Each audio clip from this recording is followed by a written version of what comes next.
Earlier this week, there were tense scenes in the Oval Office between US President Donald Trump and his guest, South Africa's leader Cyril Ramaphosa. Well, Mr. Trump says Mr. Ramaphosa's government has been carrying out what he has described as genocide against South Africa's white farmers. Well, our correspondent in South Africa, Phumza Philani, went to the area which Mr. Trump says was proof of this genocide, and she fact-checked it. Let's have a look at what she found. Kill the white farmer and take their land. A diplomatic meeting turned ambush.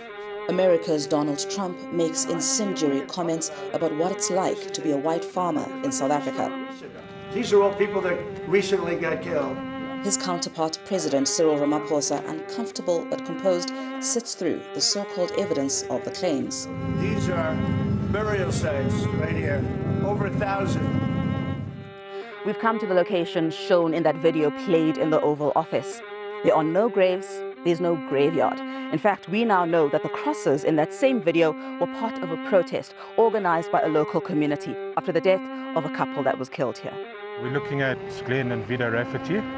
Roland Collier, a farmer, is their nephew and tells me he is still haunted by the gruesome find. They'd ransacked the house, broken open the safes. It was quite a hectic scene. Despite the misleading use of the video, he says he's pleased violence on farms is receiving attention. So will he be taking up Mr. Trump's refugee offer? No, I wouldn't. At this stage, I would definitely not think of going. I still love this country enough to be able to stay. In a nearby village home to farm workers, residents were shocked by false claims this was the site of a white genocide. Bethwell Mabaso was born here.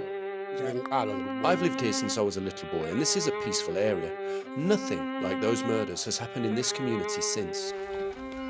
And in South Africa, a country still recovering from a painful history of segregation, Mr. Trump's political baiting has reminded many of how delicate race matters can be here.